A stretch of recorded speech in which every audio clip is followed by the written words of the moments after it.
Is there moral hazard in this space in carbon removal? I don't really think there is. The oil and gas industry is in its depths. How much of a legacy industry there is will be determined by how much carbon we can remove. Ultimately, they have the money, they have the talent, they have the organizational structures to have a massive impact in this space. And maybe we need to be a bit more open to the role that they play in this. Welcome back to Wicked Problems, a climate tech podcast that some of our listeners describe as delightfully unhinged. I'm your host, Richard Gilligan. I'm so delighted to be able to tell you I'm joined today by our new co-host, Claire Brady. Claire, welcome to Wicked Problems. Thank you, Richard. It's great to join you here today. Tell us a little bit more about you and why you're passionate about the subject.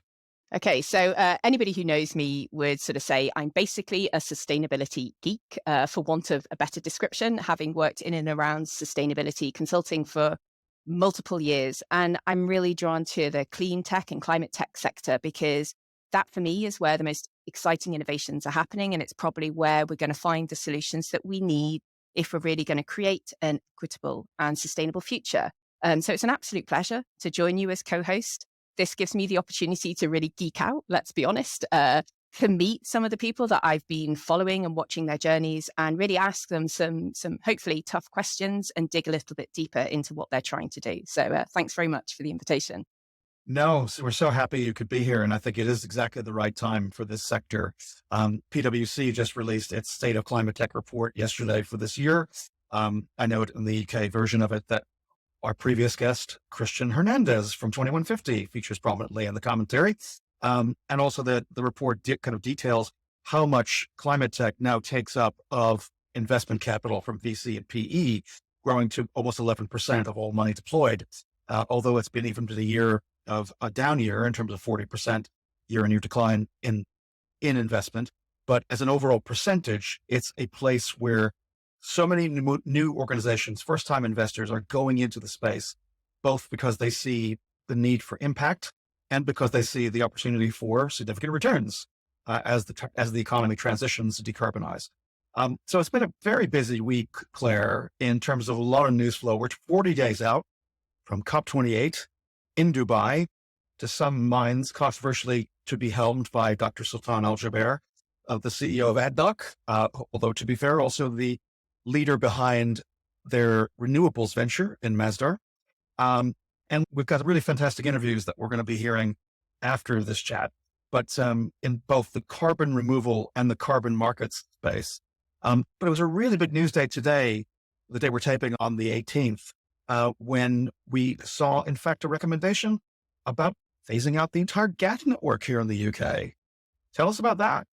Well, yeah, it's a really exciting piece of news. I mean, anybody who's operated in the space of trying to think about how we're going to heat our buildings going forward knows that the future is electric. It is that simple. There's been some diversion tactics around with what role will hydrogen play, but the reality is it's going to have to be electric, and heat pumps are going to play a major role. And we've seen in the news there's quite often quite a bit of negative pushback. Will they work in the colder climates of the UK? And yet anybody who's a real industry expert knows that just isn't an issue we need to worry about. So I think seeing the scale of potential ambition, we really need to be thinking about how do we do this rapidly and at scale. It's just not really something that people are thinking about when they're thinking about the next development phase for their home and replacing their boiler. So I think there's a big piece of work to be done, educating people, creating the right infrastructure. We need engineers, we need, contractors. It's a huge, sort of reminds me of like sort of post-war NHS. It's that scale of shift and transition that we need to see kickstarted. Monumental task, certainly a perception that's been fed by incumbents in the industry. We have this massive gas network, but now we've got this report from the National Infrastructure Commission, where its chairman came out today saying that we need to be having this 30 billion a year investments that ultimately will result in savings for each household and higher economic productivity, they say. But we can anticipate this is coming in after the party conferences, after the prime minister has kind of dramatically reset on net zero commitments and trying to talk about being more pragmatic and maybe go a bit slower In the same way, the NHS maybe at the beginning certainly required a lot of arm twisting of incumbents to be able to come along. I believe that Aaron Bevan's quote was that we will stuff the mouths of GPs with gold in order to get them on board as being part of the system. I mean, I guess we're not really in a position to do the equivalent at the moment, are we? I'm not sure that anybody really is sitting around with bags of money to spend on anything, but actually anyone who operates in this sector knows that the longer you wait, you're not really saving any money. It's going to cost money at some point. We literally had an engineer around to do some work on our house. And I asked him, he's a plumber, and I said to him, heat pumps. And he's like, oh, no, I don't think it's worth the while. Isn't it going to be hydrogen? And so by dithering, Right. we are causing more problems for ourselves. And when you contrast that with, say, for example, in France, where it is completely normal for heat pumps to be advertised, and there's a whole advertising campaign based on a child being super excited to unwrap their brand new heat pump. So it's almost like in the UK, we sort of see it as this completely foreign, weird technology, and yet it's not. So it's not just money that we need. It's actually a complete shift in attitude, because I think there is a real big pushback that's sort of going, we can hedge our bets and we don't actually have to make a decision, where the reality is we need to make a decision, we need to invest, and we need to go all in, and we need to do that now. The heat pumps is obviously one of the big drivers that's putting more kind of demand onto the power grid. If we do go that way, the IEA, the International Energy Agency, earlier this week issued a report about the need for investment in the grid. Thing that we've heard a lot in the last few weeks about the idea of trebling renewable generation capacity, wind and solar, backed up by storage by 2030. And we're also seeing some of that language starting to be coming out from the people organizing COP28 in Dubai. Are you hoping that'll be the best we can hope to achieve as being an international commitment coming out of COP? How are you analyzing that? I mean, if we can get commitment and actually see that sort of lockdown, then great. I mean, the reality is the industry is going to move in that direction anyway. All of the projections that have previously been made about the pace and scale that solar is going to grow at have been absolutely not blown out of the water, let's be honest. So I think there is enough momentum in the industry that is pent up demand for that. I think, again, it comes back to trying to do this in the right way.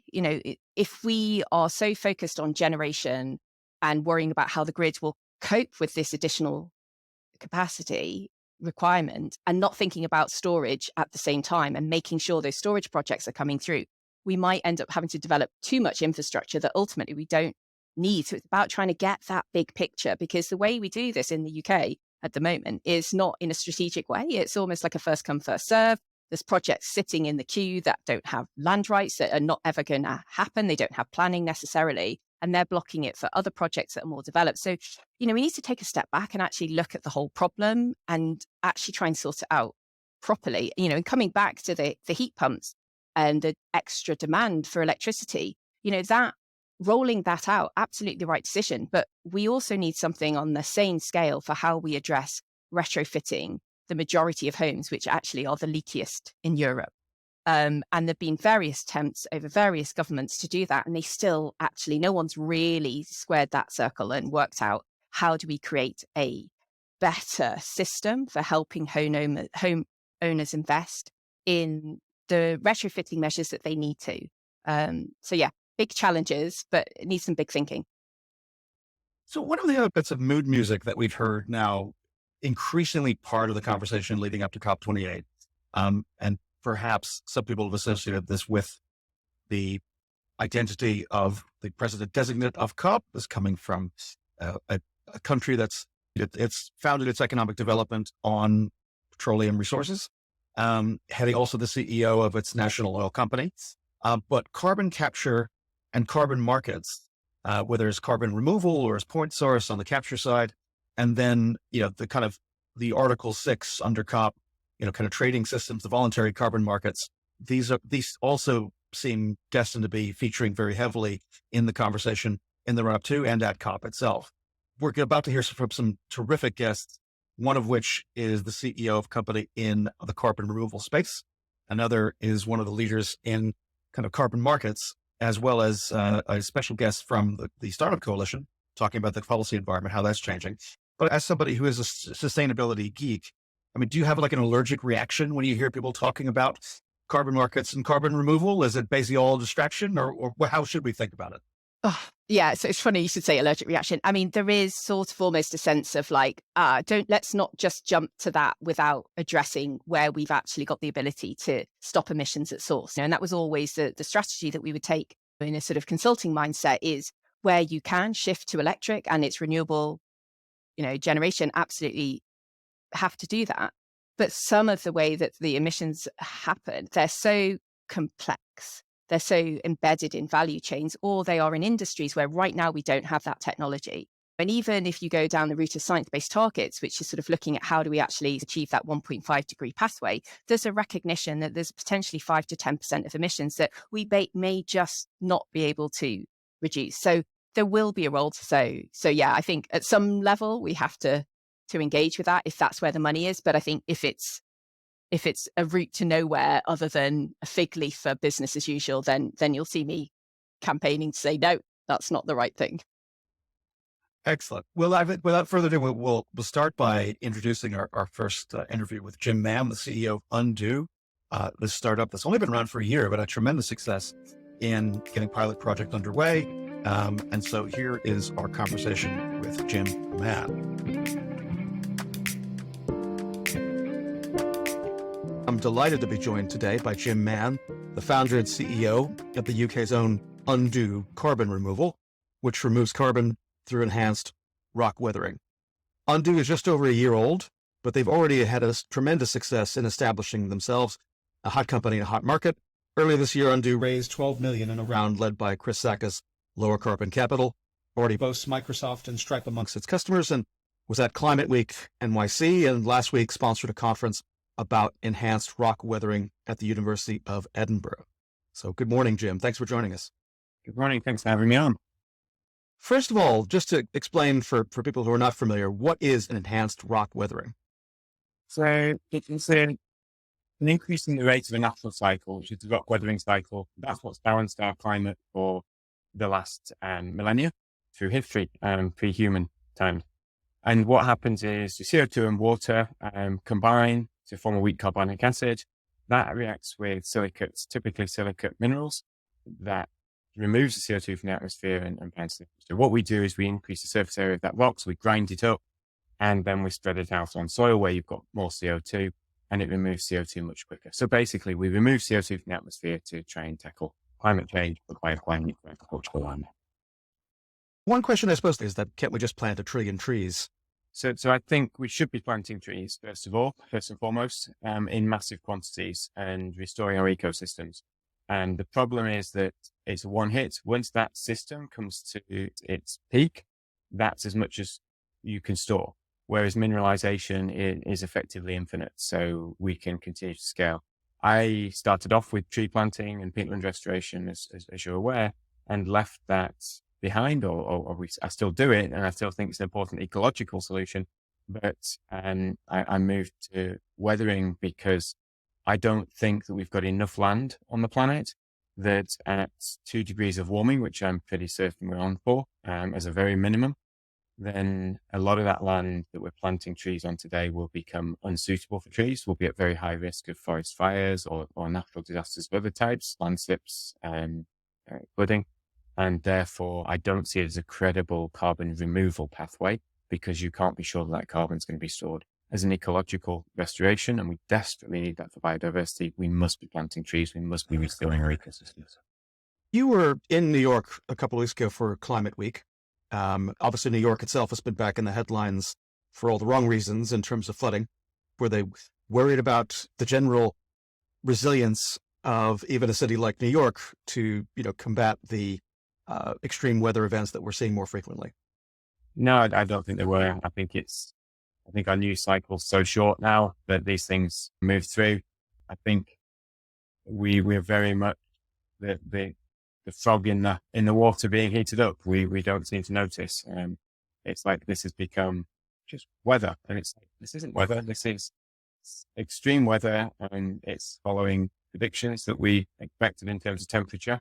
this suggestions that the system might be less resilient. So we're going to see more impact at lower temperature horizons. But I don't think people are waking up to it.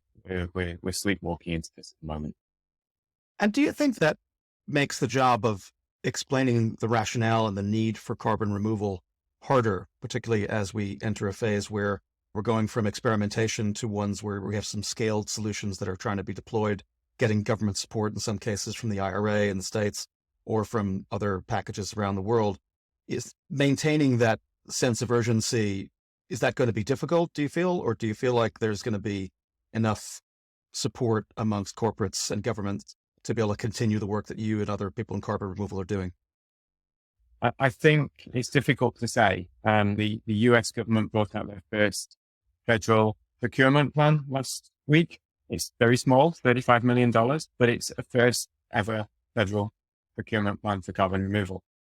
I don't think there's any questions about whether we need CDR anymore. The IPCC is pretty unequivocal about it. Anybody who's close to climate and working in climate knows we've got to have carbon removal. We simply are not going to do this. We're not turning the ship around quick enough when you look at reductions, and reductions must come first. We must be doing reductions, well, or simultaneously now, but we must be doing both. We're going to have to reduce the amount of carbon we put in the atmosphere. We're going to have to take a whole load of it out. It's in the trillions of tons put into the atmosphere. It's just a staggering amount of CO2 was released. We're going to have to try and get some of that back out. We're going to have to find scalable systems that will do that. And we're going to have to make reductions, but we don't see this shifting off the list of top voter problems. It's all around the world. It's in the top 5. And so governments have to do something. It would be nice to see that at number 1 around the world. I think it will eventually get there. And governments are continuing to take some action. The CBAM regulation, the cross-border adjustment mechanism in Europe earlier in the year, creates some of the toolkit that we're going to need. And we see the US government kind of getting ahead with the IRA. So depends what day you speak to me. Some days I'm pretty optimistic about it. Some days I'm pretty pessimistic about it, which I think is inevitable in this space. Right. One of the things you mentioned is that a 2-degree warming world, whereas I'm still hearing from people like the, kind of president designate of COP28 or Fatih Birol from the IEA still talking about 1.5. Whereas you talk to people who are closer to the science and they just sort of roll their eyes and go, well, that's a lovely target and it's moved things in the right direction. But A, it's not binary, but B, the idea that we're going to stay under 1.5 is laughable. Do you feel like that's going to impact this optimism, pessimism swing, which we all kind of go through if we study this space or work in the space? If there is a generalized recognition that 1.5 is simply unachievable, what effect does that have on a business like yours? It's really hard to say what that discourse change does, because it's going to have to change. We're going to pass 1.5 now. You can see how this will be manipulated already. Some people will be saying we're past 1.5. 1.5 was supposed to be a complete disaster. We're still here. So what does it matter if it's 2.7, which seems like the most likely scenario that we're on track for today, or even 3 degrees? Is it going to be that bad? And I think that we've got a whole lot of forces that I wouldn't profess to understand at all. In terms of the psychology, the behavioral sciences that's behind this, the vested interests in the space in maintaining the status quo for as long as they possibly can. I really would love to know how it plays, because we should make most of it, but I think it's just going to be an uncertain environment for a long period of time. And how much do we think it can scale? I mean, starting with the area you know best in terms of enhanced rock weathering, but carbon removal more generally. ERW specifically, I believe, will be the fastest scaling pathway that there is through to 2030. It's inherently easy to scale once you've got the science and technology. That's the hardest bit that we've been working on for the last couple of years. With the science and technology that underpins it largely settled, we should see this scale quite quickly. There's potential to be doing a gigaton by 2030. It depends very much on how much momentum comes behind it in the coming year or 18 months, because you can only multiply so quickly. So how fast can you get the flywheel turning early on is really important. It's total potential for ERW, about 5 gigatons at a reasonable cost, sort of I think around the $200 per ton mark. And this is where we'll get into, you can scale very quickly, even things like direct air capture. If you're prepared to spend $500 a ton, how much are we prepared to spend a ton for carbon removal becomes ultimately the question. I think that some of the processes we're using today simply won't scale.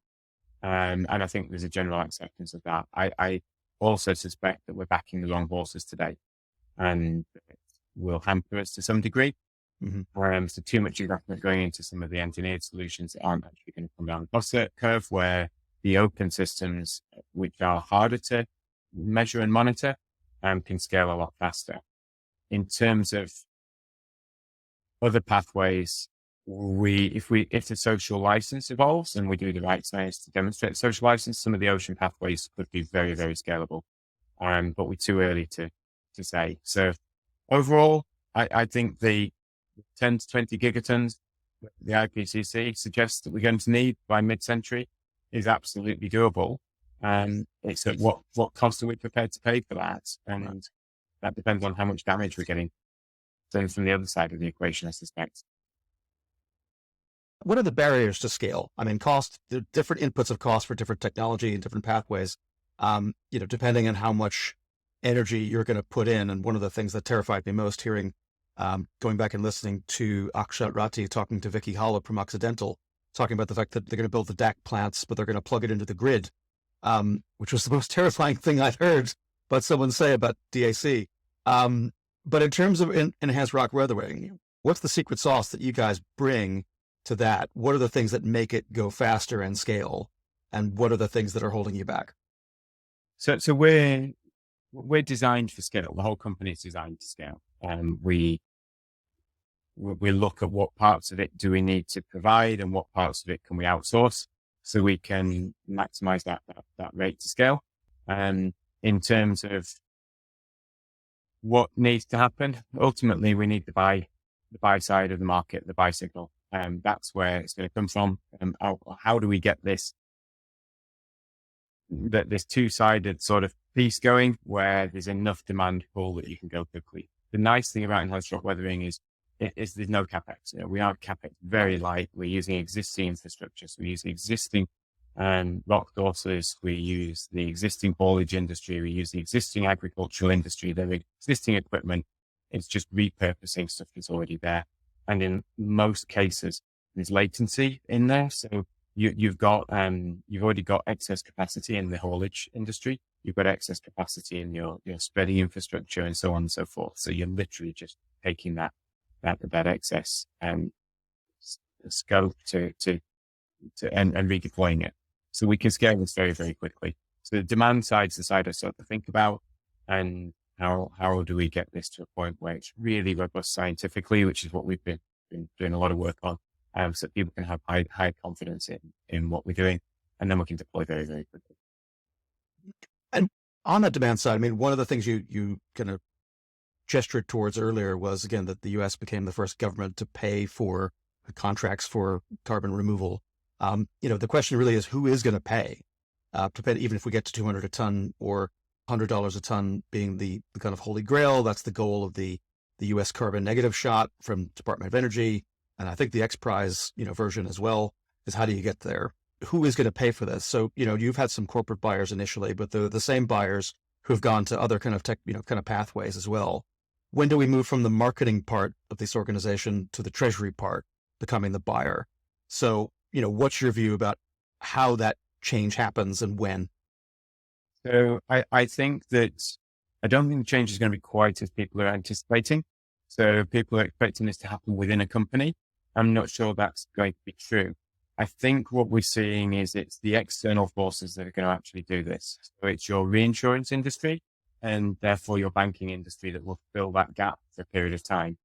There's going to be a very significant opportunity for some of those organizations to be the early source of demand and to put the future credits on their balance sheet.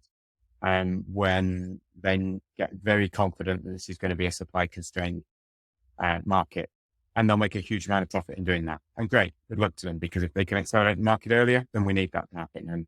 One of the things I've always said is we need the ruthless capitalists. We don't design this industry to attract the ruthless capitalists. We will not have enough money to scale at the speed that ultimately the climate demands. So we need to embrace that. And I think that's how it'll be solved. I think it'll move only when the regulators start to move. To be fair to the regulators, until CBAM, they didn't really have the tools. You are going to see a very different system in the US to that we'll see in Europe, I suspect, where we're high taxation, high services, if you like, and US tends to be low taxation and people take care of themselves more, things like medical care, for example, and things like that. I think the same will be true here. I think the EU will try and introduce a carbon tax off the back of the ETS. They will need a scalable, permanent and reasonably priced supply of carbon before they can regulate in that sort of way. That's what I believe in weathering will bring them for the first time. Terrific. One of the things that I think we're seeing this week is this conversation going around so-called mitigation deterrence. So, you've said all the way through your conversations, our conversation today, and any other time I've heard you speak, as you hear people from Climeworks or you hear people from Heirloom talking about the same thing, which is, the rhetoric around we need to keep emissions reductions as the priority.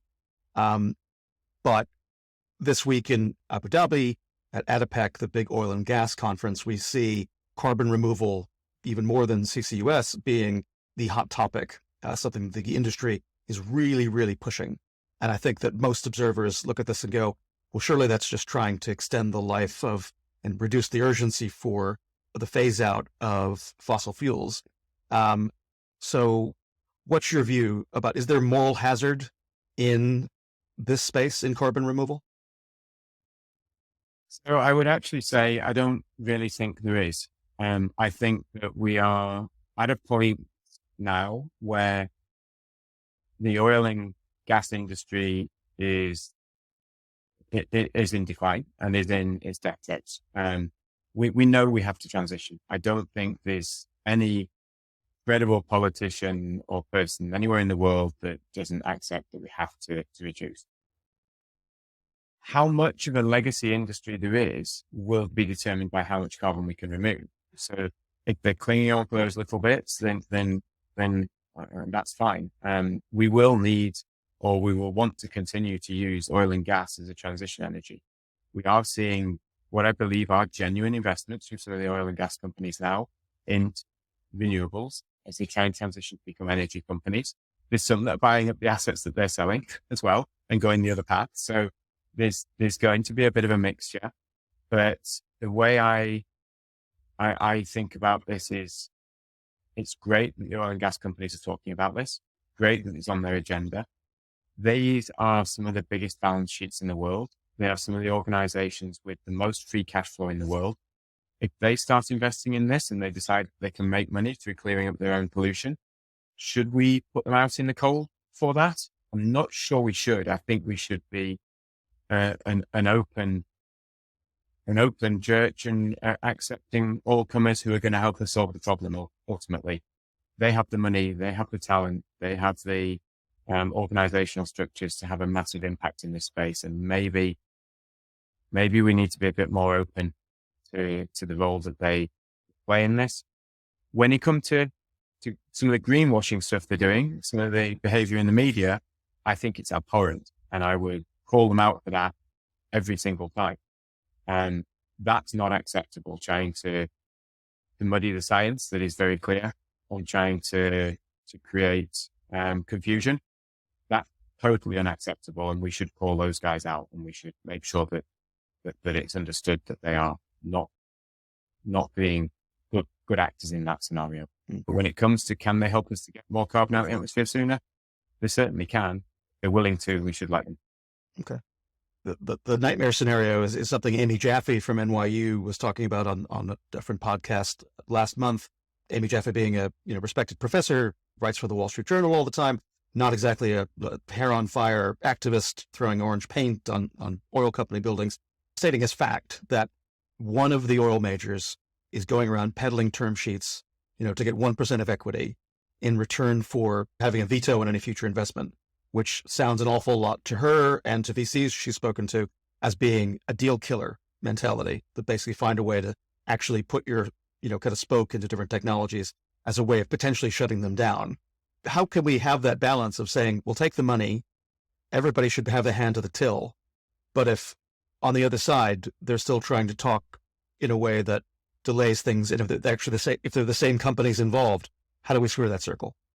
So there's certainly a role here for government, and one of the problems we're seeing in the UK is we've got a UK government at the moment who's determined to put more licenses out to get more tax money, at a time when all the science says we don't need that, and they're not following the science in any way, shape, or form, and that means they're colluding effectively with oil and gas companies to open up more supply.